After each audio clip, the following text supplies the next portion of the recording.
Hi, my name is Dr. Bill Gutman. I am the Director of Aerospace Operations at Spaceport America. Today I want to talk to you about parachutes, why we use them, what they are, and how you can make one yourself that you can experiment with. You probably know that many rockets land by parachute.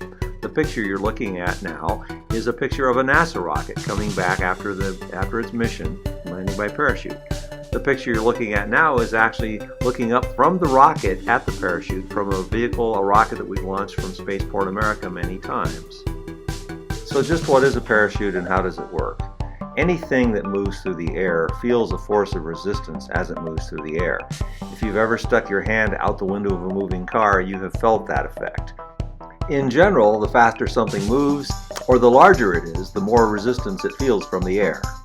So the secret of a parachute is to give an object, such as a rocket returning from space, a large surface area so that the speed that it reaches is much lower than it would be by itself.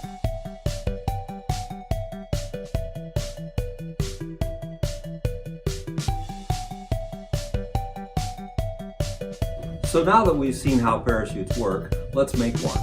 To do that, we're going to need several things. We need an ordinary paper napkin. We need some string, some light string, and if you don't have any like this, you can use ordinary sewing thread.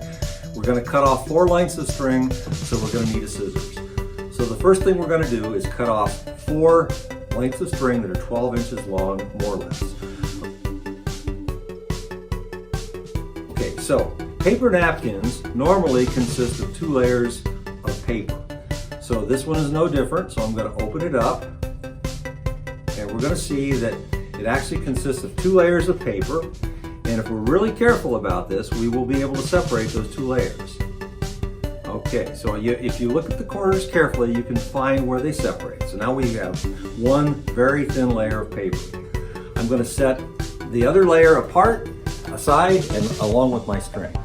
Now the next thing I'm going to do is I'm going to take each corner, and I'm very carefully going to gather it up, and I'm going to tie one of my pieces of string around each corner.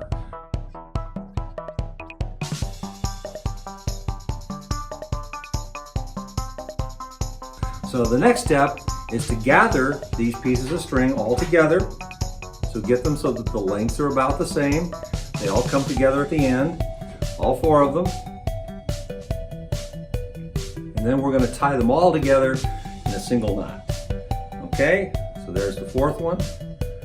All right, so I'm going to tie these together in a single knot. And now we have a parachute. It's simpler than the ones that you saw with the rocket pictures, but it will still do the job.